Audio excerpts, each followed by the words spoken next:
Hello internet friends, and this video will be more of a listening experience, which is why you don't see me on screen right now. There will be no visuals, so it will be more akin to an audiobook, but I've added some ambience and effects to try and make the experience as immersive as possible. So this is a good thing if you've got some chores to do, or a commute to make, some laundry, or if you're cooking, or if you just want to listen to a creepy story. Of course, the experience can be enhanced further by listening alone, with the barest amount of light to let your imagination wander a bit. This is a story I wrote in spring of 2013 in my junior year of college, and while it's not perfect, it's far from it, but I am ready to release it into the world. So, the story begins with a man named Cassius sitting in an interrogation room with a detective after the death of Cassius's girlfriend, Hisoko. I hope you enjoy. This is Devil's Laughter. I see Hisoko was admitted to the emergency room a little over a year ago. Officer Hawthorne stares at Cassius with the intensity of something fathomless and dead, something like Hisoko, like the sickening gray concrete walls of this small interrogation room. Empty, lifeless, silent. Gray. Mr. Abaddon? Hawthorne's voice pulls Cassius from the confines of his thoughts and back to this nauseating room.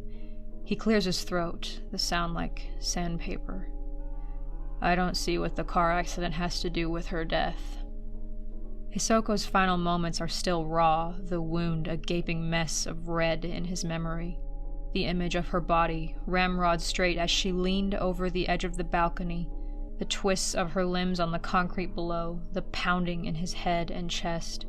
From so high up, he could see her swollen stomach was now limp, like a yolk broken from its egg, her midnight hair haloed in a smatter of dark blood on the asphalt. Black, haloed in red. A brief flash of a painting in his apartment flickers across his mind. He remembers those specific paint strokes. A black, bottomless circle outlined in crimson. The image belongs to the eyes of a portrait currently sitting in his home studio, miles from where he is now. A portrait that was the source of his personal hell for the better part of the last year. Painting used to be an escape for Cassius, and he found the silence as he worked soothing. But the night Hisoko announced she was pregnant, that all changed. He sat down to an empty canvas, and what came out of the brushstrokes wasn't what he intended, though he wasn't sure what it was. The mess of blues and violets, blacks and grays had no real shape, and yet its formlessness was grotesque and carried a sense of a pulse of something living. Still, he continued to work on it, but stopped when he realized his precious silence had been replaced by a two-toned, inhuman laughter that filled the room to the point where he felt like he would disappear inside of it. Panicked, he scoured the room for the source of the laughter, but there was nothing, and no way to dim it. The less time he spent painting, the louder it got. So he painted, and for months it continued this way. Beginning when he sat down to work on the portrait, the laughter commanded him to perfect the eyes, the black haloed in red, rising to a skull-stabbing pitch when he made even the slightest mistake. Hours later, when he made the final stroke, the cacophony of noise retreated, satisfied for the night with his work. He basked in the silence, relieved and shaking, but knowing he only had hours until it returned to haunt him again. At least it's gone now, Cassius thinks. The endless laughter that had stalked him for months was silenced the moment Hisoko hit the pavement. The officer clears his throat, staring at Cassius with narrowed eyes, and a beat passes between them as the detective sizes up what Cassius imagines must look like a cold, soulless man. Maybe he is soulless. What he feels more than anything right now is a lack of everything. The record says Hisoko had severe trauma to her abdominal area after the car accident that caused the miscarriage. Cassius knows this already and doesn't see what this has to do with her death. The car accident was over a year and a half ago, and he remembers arriving at the hospital just as one of the nurses carried a lifeless bundle out of the room and away from Hisoko. They shared a moment of emptiness then, because that was when Cassius had lost everything. When pregnant with their first child before the miscarriage, Hisoko's womb had been the only colors his eye could see, the only source for his inspiration. It hadn't been like that when she'd first announced her pregnancy, but as the child grew stronger, it seemed to suck the living color from Cassius's world until the unborn hoarded it all inside itself, leaving the rest of the world a flat, dead gray. He had watched the entire light spectrum with awe dance on Hisoko's stomach just months before the accident. Seeing the lights and unnameable hues fade back to gray in the nurse's arms was almost unbearable. Cassius felt his insides sink, heavy with sadness. His whole world was gray after that, no color to break the monotony. Hisoko remained silent in her hospital bed, just staring straight ahead, eyes wide open as if she were watching a playback of the accident. Cassius preferred the quiet. He didn't know what to say to her. He didn't know how to ask why she hadn't looked both ways before crossing the road. He couldn't form the words. They dried on his tongue like a drop of water in the desert. But he thought it over and over, wishing she would answer his thoughts. How could you let my colors fade? Mr. Abaddon. Officer Hawthorne opens his mouth to speak and hesitates once before continuing, tiptoeing over every carefully chosen word. I think you should know that it wasn't an accident. The officer pulls a roll of paper out of his back pocket and tosses it onto the table in front of Cassius, watching him cautiously. Cassius stares down at the papers, unsure of what they are or what they have to do with the miscarriage. The officer swallows hard and merely gestures to the papers again. He glances at them, not really reading, but a pang of recognition forces his eyes to stop. The pages are littered with Hisoko's handwriting, dates marking the top of each page. Journal entries. He doesn't remember ever seeing Hisoko write in a journal. He reads a highlighted portion to himself. Blonde hairs everywhere. Sometimes I think I see a blonde hair growing out of his dark head like she's infected him, made her way inside. The idea makes me sick.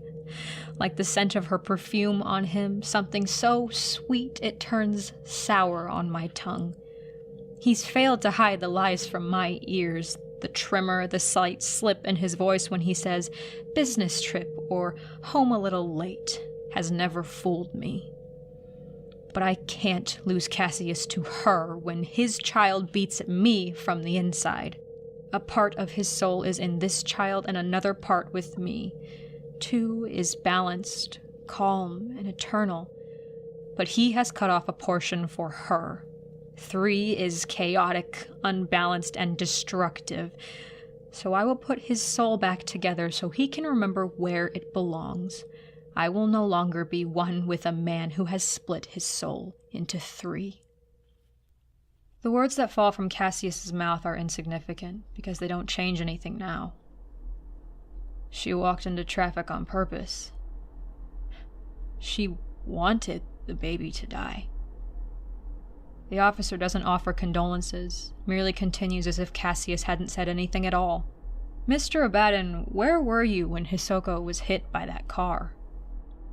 Cassius feels the officer's words echoing in his hollow body like tire screeches, but he answers above all of the internal noise. I was telling the blonde it was over. The silence that follows is so peaceful he can almost feel his soul breathe again, like an ocean wave overwhelming the shore. He pushes it away, though, not ready to connect with his soul again. Right now, he just wants to forget. You ended the affair, but that obviously didn't last. It isn't a question, and Cassius nods. When he met the blonde, Hisoko had been only a month along, but that was before the unborn child sucked all of the color from the world, when Hisoko still resembled a gray corpse. But the blonde's hair was like white sunshine, and her eyes such a bright blue it made the skies envious. She was life and breath and air rolled all into one, and she was stunning. But around Hisoko's 3rd month, he noticed the blonde's platinum locks turning a sickening silver, and he realized after another month or so where all of the color was being harbored, and turned his attention to his unborn child, mesmerized by its brilliancy. Ironically, the day he broke up with the blonde, his light and inspiration was snuffed out like a small flame. He supposes on some level it's what he deserved, the universe serving him its form of twisted justice for his disloyalty. After that, his heart had no more room for feeling. I should have left her after that. This thought circles his insides, and Cassius feels his heart pulse hard once, like it's agreeing with him. I should have left her. What was that, Mr. Abaddon? Cassius stares at Hawthorne, realizing the echoes have escaped through his lips. I should have left. He repeats, knowing that he cannot reveal the reason he wanted to leave, because it is useless to explain his color vision to a man who sees the world through a normal lens. I was going to leave Hisoko a few months after the miscarriage. I had no more ties with her. The real meaning behind his words tugs at his heart with sadness. She stole my color with her stupidity, and I hated her for it. But you stayed. I had to. The officer raises a skeptical eyebrow at him. And why's that? Cassius studies Hawthorne for a moment before answering. She became pregnant again. I couldn't sever ties with her after that. The officer shrugs. Why not? I see it all the time, single mothers abandoned by their boyfriends. Surely you thought about leaving her even after she became pregnant again. Of course he'd thought about it, but it was impossible. Cassius thinks back to the day when she announced her 2nd pregnancy. For 3 months he'd been waiting for an opportunity to tell her he was leaving her, and that day the air was just right. The sunrise that morning had been a chalky orange, chaotic and clashing against the horizon, so he knew it was that day. But when he arrived at the apartment after work, before he even stepped over the threshold, Hisoko had trapped him in a hug, squealing happily. We're pregnant, Cassius! At her words, the room spun, the edges of his vision wobbled. Devastation planted his feet to the ground like gravity, but the possibility of regaining that vibrancy of color in his life lifted his thoughts high into the atmosphere. Torn between anguish and rejoice, Cassius didn't know what to say. The prospect of regaining that light spectrum, his greatest inspiration, was too great of an opportunity to just walk away from. But again, Cassius has no experience describing his colored world to others, so he lies. Things got better. Cassius swallows and tries adding a truth to make the lie more convincing. She was happy, the way she used to be before the accident, and we were getting extra money, so we argued a lot less about it. Extra income? Judgment flickers in Hawthorne's eyes. From where? Cassius tells the officer how Hisoko found a tenant for the apartment they owned just above their own. The extra income eased their bills and financial burdens. When they first moved in, the property above their own was for sale. So trashed by its previous owners, the landlord didn't have the money to fix it up himself and couldn't rent it out. Cassius had a wad of cash he'd withdrawn from the bank just hours after dropping out of university, before his mother could remove it from his account. He offered the landlord 6 months in advance rent for both apartments. The deal had been rather easy, actually. Hisoko had tidied the place in nearly a month, but unfortunately, it wasn't until around the time she became pregnant again someone finally rented. The officer nods. Must have been nice. Lucky you scrounged away with some of your money before your mom found out. Cassius nods. He knew once he officially dropped from the university and personally informed his father that he would not be taking over the family business, his mother would be the first to withdraw his trust fund money and have Cassius be written out of both of their wills.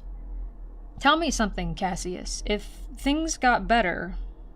The officer leans closer. If things got better, how did you end up at the station today with a dead girlfriend? Cassius's fists clench and unclench like a dying heartbeat. Things didn't stay better. They rarely do. The officer circles Cassius the way a vulture circles a carcass. So what happened? Cassius treads on his words with caution. No one else was happy about the new pregnancy. Her best friend ignored her for weeks after she told her, and her mother told her she didn't have a daughter and hung up on her when she called. She started complaining about morning sickness, said it was haunting her, felt sick all the time. But the truth about why things didn't stay better? The laughter haunted the second pregnancy. It haunted me. Cassius hardly remembers the day Hisoko called her parents and Tess, because the memory of the laughter overpowered him that day. But the night before was a night Cassius remembers easily. It was the second night of his torture when the shadows first appeared. He'd sat in his studio, frantically working away at the picture, trying to stave off the laughing, but he still felt, no matter what color he used on the canvas, the shadows in the room grew as the sun died for the night, and he felt the endless pit of black closing in on him from the corners. The thought of being swallowed by the darkness made Cassius's heart pound and spread chills over his skin like a frost. Instead of dissipating, the cold chills reverberated across his skin like an electric current, pumping his veins full of warning adrenaline. Soon the frantic thud of his heartbeat was the only sound he could hear. The shadows at the corners of the room formed into twisted shapes similar to something human, but disfigured by Cassius's limited range of vision in the unlit room. He told himself it was just boxes and rags and rolls of tarp scattered around the room, creating the shadows, but a feeling more sinister crept up his spine. The shadows grew and towered over him from every corner, eyes watching him from every depth of the darkness. Though he couldn't hear it, he sensed the silence outside his own body was vast. It weighed him down like the ocean. He was trapped in that dark room with whatever was watching him. A shock of adrenaline coursed through him when the shape he'd been eyeing in his peripheral vision turned its head and stared at him. The only feature on its smooth face, its rotting, jagged teeth. Cassius took a deep breath and whipped his head around to look at it head on, but the figure was gone, and there was no shadow in its place where it had been standing. He knew he hadn't imagined it, though. The laughter suddenly grew to a deafening volume, filling his head with static. A child's laughter somehow aged over 1,000 years, neither distinctively male nor female, resounding through the room. The shadow at the corner of Cassius's other eye shifted, from formless to solid, and he slowly turned to face it. It was short and childlike in size, but its eyes were fathomless. Where lips should have been, instead was a gored, bloodied mess, and no lower jaw, with a tongue longer than a cow's, stretching from the back of its throat to its chest. Red was the only color he could see, the color of violence, and the shadow opened its gored mouth and surrounded him, trapping him like a coffin. Why would Hisoko's mother pretend not to know her own daughter? Hawthorne's voice overtakes the memory and Cassius sits up, the red and bloodied mess giving way to the gray walls and fluorescent lights of the interrogation room, as he tries to come back to the conversation. Her parents disowned her when she came to America because she didn't take over the family business. The officer snorts. Sounds like a story you're familiar with. Cassius's father was the CEO of one of the top banks in the nation, so his disownment had made a few paper articles, a couple of side news stories, but he had never really cared about his trust fund money, nor had he been content with the idea of having his adulthood spoon-fed to him the way his childhood was, so he was fine with being written out of the Abaddon will. But whether or not you get the money, you still have a name to uphold. That must have been why your mother got involved. The mere mention of Cassius's mother makes him feel like his stomach is full of maggots. Thinking of her snakeskin shoes and purse almost makes him heave. What do you mean? The officer gestures to the papers on the table and Cassius finds the next highlighted passage. The sound of her staccato approach makes me grind my teeth so hard they crack. She oozes a sticky, Gucci-draped shell of sugar, but underneath, she is a black, rotting cavity. Her teeth are a sickly yellow, and she has the money to whiten them, but all she sees is the Chanel lipstick shade she hides them behind. Even her triplet knock sounds civil, 1, 2, 3, but threes and monsters and cavities aren't civil. I open the door and avoid her eyes. With every step, arrogance echoes off the wooden floors. Stomp, stomp, stomp. How appropriate. They're made of snakeskin. She removes her sunglasses and scans the room, lips pursed like she's afraid she'll inhale minimum wage. I can see why you chose this apartment. It's small and insignificant, much like yourself. She spits her brand of venom, so I spit mine, and it lands right on her heels. I wait for the sting of her fangs, and instead, she rifles through her bag and hands me a slip of paper. I stare at her, unfazed. Of course you wouldn't know what this is, she sneers, rolling her eyes, pointing at the paper. She enunciates so harshly her words sound like hissing. This is a check, Hisoko. It's like money. She looks at me like she expects me to bow and kiss her feet, but when she realizes I'm not biting, she says, "This check is enough for you to live lavishly for a year, and you will receive one every year for the rest of your life, courtesy of me, but you must keep your part of the deal." She leans in closer, her venom smells like greed. "You must disappear. Never try to contact Cassius ever again. He'll see your game. Come home, and you won't ruin my family." I stare at the door, past the numbers, imagining my dead child's face, even though I never saw him before the nurses took him away. I can feel his unrested soul. He despises her.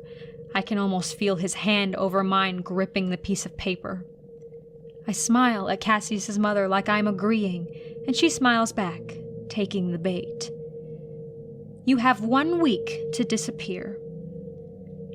She turns to leave, and just before she crosses the threshold, my hands go to work. Shred, rip, tear, the sound of paper as it falls to the ground, insignificant. She turns and looks at me, the color draining from her face. My child's unrested soul smiles at me. Her loss of control is my bliss. She can't have Cassius. He's mine. Cassius lets go of a breath he's been holding. She never told me about my mother trying to pay her off. She said my mother gave her a letter for me, but that was all. Letter? Cassius nods. Just her kindly telling me what an awful disappointment of a son I was and how she was going away to our summer house in Cancun to clear her mind if my father noticed her absence and tried to call me. After a few contemplative moments of silence, the officer continues. So things still got worse. Cassius clenches his fists beneath the table so hard his nails feel like they're biting into his flesh. Hisoko said she was having nightmares. I think the guilt from losing the first child was eating away at her, that and the stress of dealing with the new tenants. It smelled like they hadn't taken out their trash in weeks, constantly. It made both of us sick. She promised she would go up and talk to them about it one night, but she got distracted with making dinner, so she didn't go until I'd already locked myself in my studio for the night.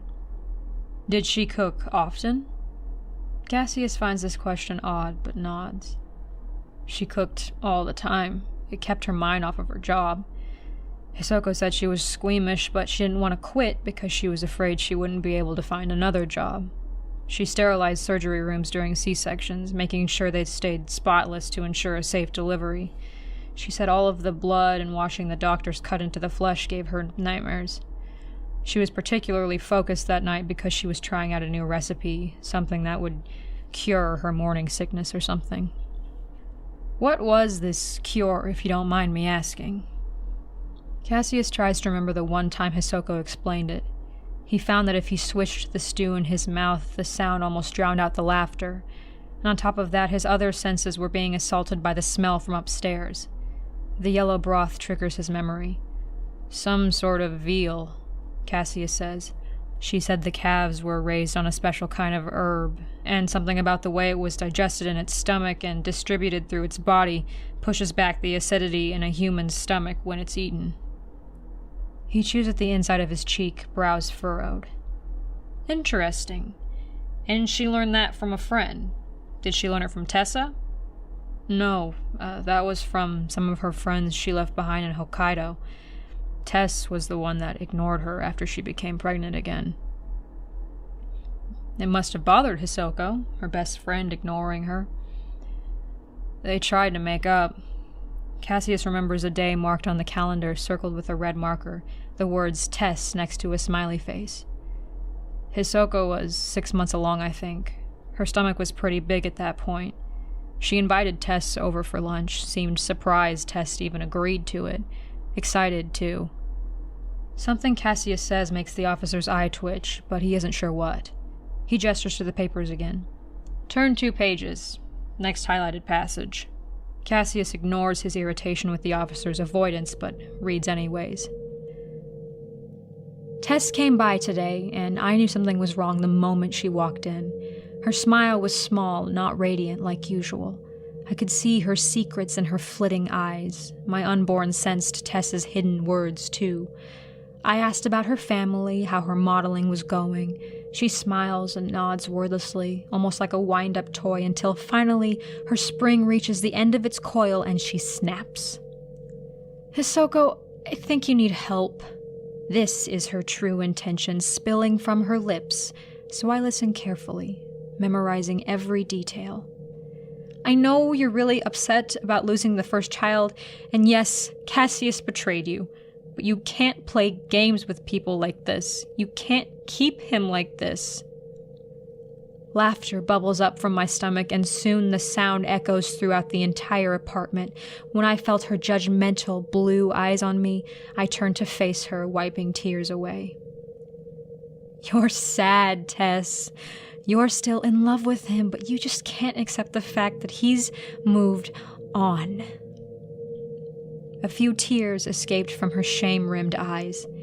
She reached into her bag and handed me a business card. This guy specializes in postpartum depression, she says meekly. You should call him. I think he can help you. She turned to leave, but before she could, my unborn's hands and mine went to work, ripping the paper to shreds. I can feel the smile of my first child. Tess looks at me now, her face pale, her eyes wide and unflinching. You can't have him, Tess. He's mine. The black and white words tug on too many of Cassius's emotions. He only remembers 2 things from that day, though. The memory of the laughter growing so loudly its echoes stretch into the future, and the smell coming from upstairs, returning. She was angry when I got home from work that night, because the smell from upstairs was back. She went to go talk to them again around 10. I was in my studio until late, though. Did she ever say anything about the tenants? The officer asked, sitting on the edge of the table. She said every time she went up there, they assured her the smell would go away very soon, but they would never let her in. Said they gave her the creeps, so she didn't press them any further. I got used to the smell and stopped caring, honestly. Which he had stopped caring. The pulsing laughter's cruelty fueled him to paint furiously every night, so painfully meticulous. The anxiety that came with the darkness ate away at him, and his sense of reality was beginning to unravel from the core. What did he care what the smell was or what was causing it? He just wanted to be rid of the laughter and to sleep. You stopped caring. Cassius nods, telling a partial truth. I was tired all of the time, and I was sick of that small apartment, suffocated at work, suffocated at home, and I couldn't stand that stew anymore.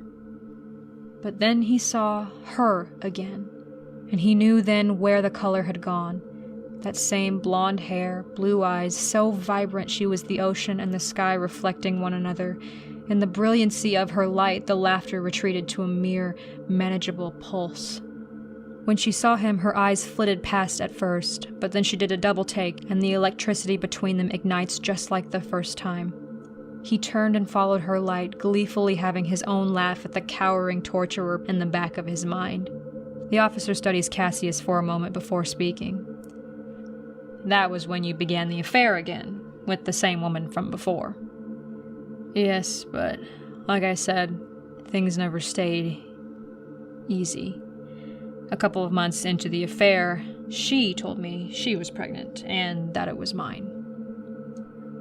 They met at a cafe just at sunrise, but he should have known something was wrong. The sky was orange.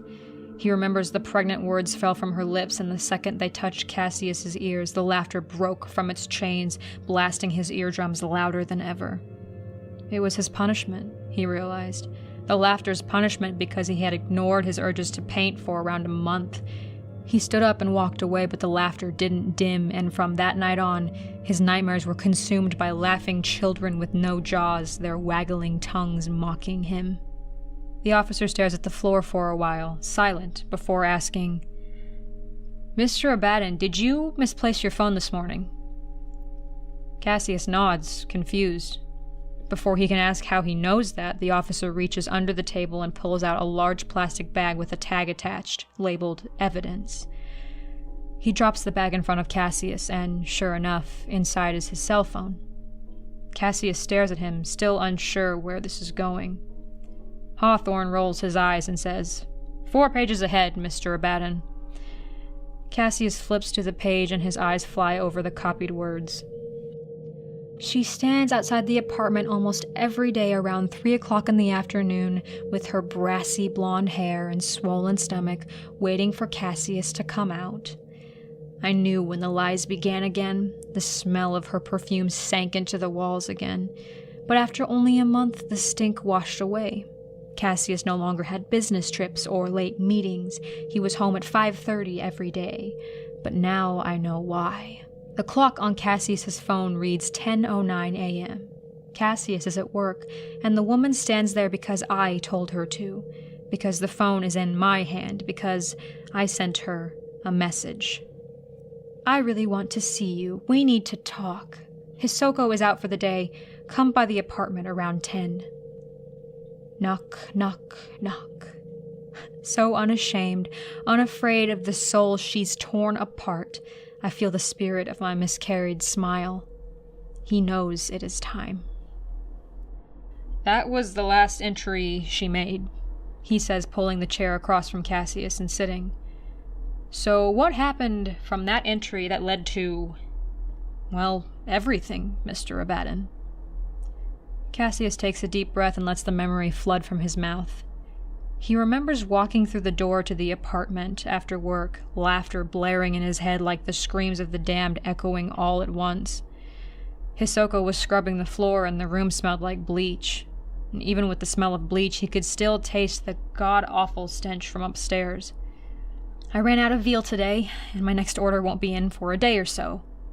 Cassius barely remembers hearing her words through all of the whispers and the rising static. She picked up the rag and dipped it into the nearly empty bucket beside her, letting it splatter against the wooden floor. "And my morning sickness came back. Just can't seem to get it all out of the cracks. And I'm out of bleach." She stood without looking at Cassius, and he didn't look at her when she turned to him and said she was running to the store to grab dinner and more bleach. She'll be back soon. She loves him. Cassius continued staring at the floor. He could just barely make out the outlines of the stain she was scrubbing. The outline was red. The vile smell emanating from the ceiling nearly made him gag, and he grabbed the key for the apartment upstairs, deciding he'd had enough and was going to take care of this himself. Not bothering to knock, he inserted the key into the lock, twisted it, and slowly eased the door open. He expected filth, but the room was nearly immaculate. No furniture save for 3 mid-sized tables with white cloths thrown over them, though the kitchen looked like it had been used. Before he could even take a step over the threshold, the scent hit him like a train.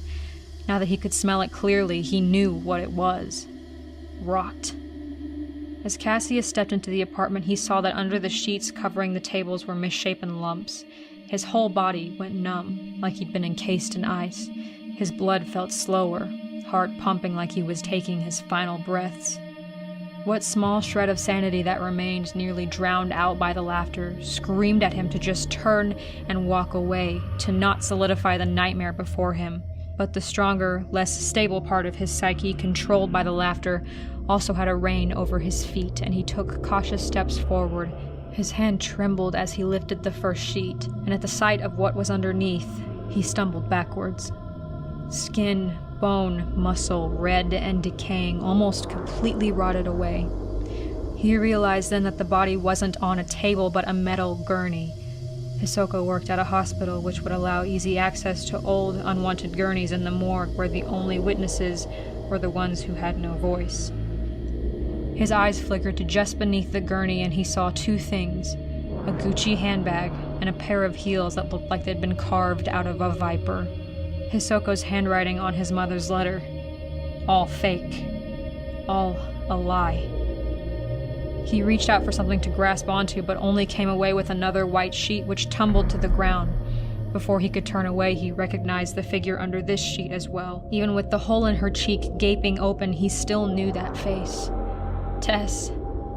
What was left of her body was covered in multiple ice packs. Cassius slowly turned to the last sheet, shuddering at its color, carelessly stained a bright and fresh red. The laughter crescendos and the air locked in on his lungs like frostbite. He turned over the very tip of the last sheet because it was all he could manage. Hair, like gold, faded to gray as he stared down at her, his former light snuffed out forever. The sudden sound of heavy breathing at the doorway startled him. Hisoko's defeated silhouette stood in the doorway, tears and wetness covering her face in slime. Her bag slipped from her hands, her eyes never leaving his. He felt like he was falling, and suddenly his conscience snapped, like it was waking from a nightmare. But the nightmare was real. Its stagnant smell, coppery taste, and dissonant laughter assaulted his senses. Hisoko's features harbored guilt at being caught. Cassius admitted to himself right then what he'd been denying since he opened the door. There were never any tenants. She did this. Hisoko was responsible for everything. The cure had been a lie, her morning sickness a contrived cover for her human stew. Cassius remembers savoring the soup in his mouth, taking extra time to chew the veal and taste it when it was tender because it distracted him from the internal symphony of laughter. Remembering its yellow color and how he swished the broth around in his mouth to drown out the sounds that sends his gut rocketing into his throat. Covering his lips with his hands, he tried to dam the bile rising from deep within him, but it was useless. The vile and acidic taste flooded his mouth, erupting his taste buds and pushed past his lips into a sloppy mess on the floor. Cassius heaved several more times before he was completely empty. His mother, the woman he hated above all else. Tess, his longtime friend from college that he'd grown apart from. They'd been inside him. He'd tasted, chewed on their meat and skin. There was nothing left in Cassius to throw up, nothing left in Cassius at all, which allowed the laughter to grow and cultivate its torture like a weed. Somewhere between all of the laughter, he heard a muffled voice screaming. Hisoko was suddenly in Cassius's face, tears and snot seeping from her eyes and nose. She looked slimy, gray, dead, paler than the actual dead on the gurneys. Between sobs, she said something. Her lips trembled and she watched Cassius expectantly. That wretched sound shackled him to the floor and twisted his tongue with its piercing howling as Hisoko slowly backed away and walked to the balcony of the apartment. He couldn't move as she teetered on the edge and glanced back one final time at him, her protruding gray stomach the last thing he saw before she sailed over the edge. The laughter grew louder and louder as Hisoko flew closer to the ground, and when she finally hit the pavement 9 stories below, Cassius heard the sound like it was his own skull cracking in two. But he remembers the relief that washed over him because with the cracking noise came the end of the laughter. He doesn't remember peering over the edge, or dialing 911, or his silence on the phone with the operator.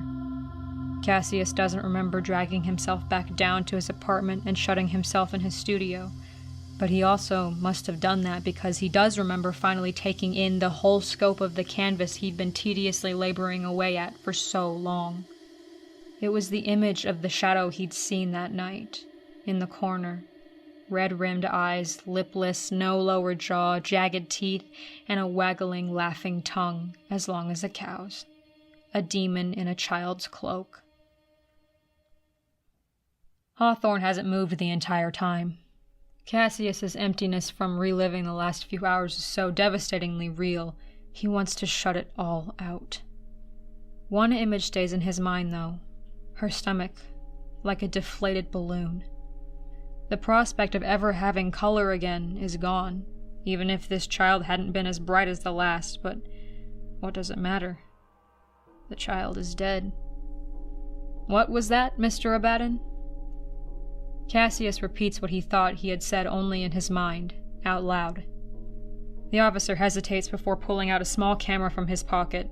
Mr. Abaddon, I made a special request for the medical examiners to send me the photos taken at the death site. I realize these may shock you, but now that I understand the circumstances surrounding Hisoko's suicide, I think it's best you should see these. Cassius takes the camera and scrolls through a few pictures before stopping on one that catches his attention. In the background stands the outline of a child, but completely black like a three-dimensional shadow. Then he sees what Hawthorne is pointing to. In the picture, the medical examiner is barely lifting the bottom of Hisoko's shirt, revealing something that looks like a bag of white flour. A pregnancy simulator, a belt filled with water made to look like a pregnant stomach if concealed. The realization rips the breath from his lungs like a thief, and he mutters, "She wasn't pregnant." The officer shakes his head somberly, slowly. No, she wasn't. He allows Cassius to be alone with his thoughts for a few moments before speaking again. Since she worked at the maternity ward, it would have been easy for her to steal one and fill it with more water as time went on. But I gotta say, in my opinion, the only thing that would explain how you didn't notice a whole year and a half pass without Hisoko giving birth is if there's something seriously wrong with you. Cassius didn't know what to say. I think you should read the lines that I didn't highlight. Trembling, Cassius scans the words he merely ignored before. I have none of the symptoms of being pregnant, but Cassius must love me so much to stay with me until I can satisfy the soul of our miscarried child. He knows when the spirit is satisfied, we will be able to have children again. I angered the ghost by selfishly taking its life, walking in front of the car. Cassius devoted a piece of his soul to the whore. We both had a penance due to our unborn child. Infant misborns spend the chaotic number 3 moon cycles in the land of the dead before being dumped back here to be given a chance at life again. There are rules and conditions the hungry ghosts must fulfill, unique to each soul, but it always involves 3. It asks to consume 3 souls, and as punishment, Cassius and I must consume the physical bodies of these 3 souls. This will make my morning sickness go away. Cassius thinks it's a physical sickness, but the illness I refer to is spiritual.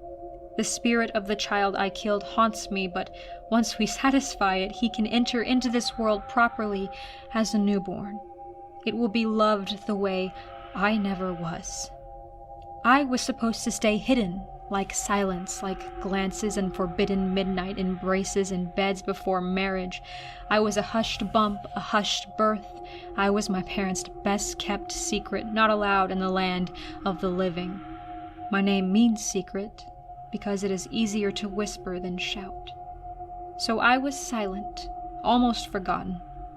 But I will never forget my child, not the way my parents did me when I fled to America to escape a land where I felt dead. Despite my hatred, my parents did teach me how to properly refrigerate meat to prolong its life before it goes sour with maggots. Being the daughter of a butcher has become my advantage. Cassius's mother didn't stay fresh as long as I would have liked, but I insulated Tessa's cold packs better, and kept her tasting at least decent for a few months. It It's even more perfect because the miscarried ghost won't have to wait to be born as soon as I lure the woman who caused this mess in the first place. It can inhabit the body of her child, hers and Cassius's, when it is born. I have seen the doctors do it hundreds of times in the operating room, and I have the right tools upstairs.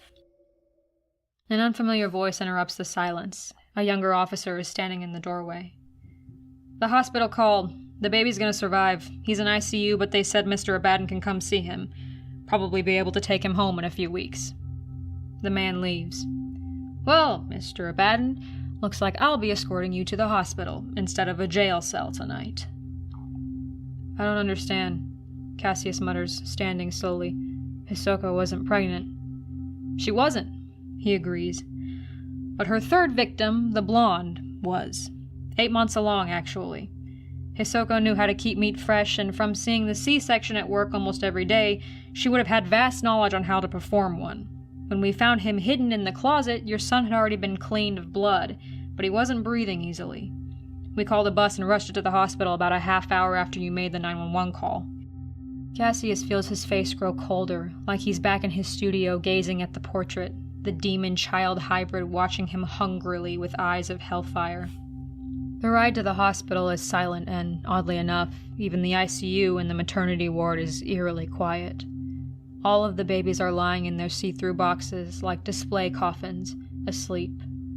A very tired-looking nurse escorts Cassius to a particular box. He stares down at the child, trying to pick out any distinctive features, but he finds none. This child has no color, no pigment to his skin, no inspiration. But at least the laughter has stopped. Just under the veil of silence, he thinks he can hear its tiny heartbeat, a faint pulsing in his ears. Cautiously, he reaches a hand in the circular side opening and touches the baby's fingers to feel its heartbeat. The baby's eyes flutter open wearily, but when they stretch all the way open, Cassius rips his hand from the crib, praying the image is just an illusion, just his imagination. His own heart is so loud it echoes off the walls, but he dares another glance at those eyes. Black, haloed in red. But when the baby blinks, Cassius sees a normal brown. He isn't fooled, though. He knows what he saw. The demon child, the miscarried soul, the portrait in his studio, was wearing his son's skin. Staring down at his son, he almost stares into his black aura for an empty eternity, but he tears his eyes away and walks out of the room. As Cassius retreats from the ICU, he can barely hear the officer's congratulations at becoming a father. The pulse he's mistaken for his son's heartbeat wasn't a pulse at all, but the laughter ricocheting off Cassius's hollow insides in an endless loop.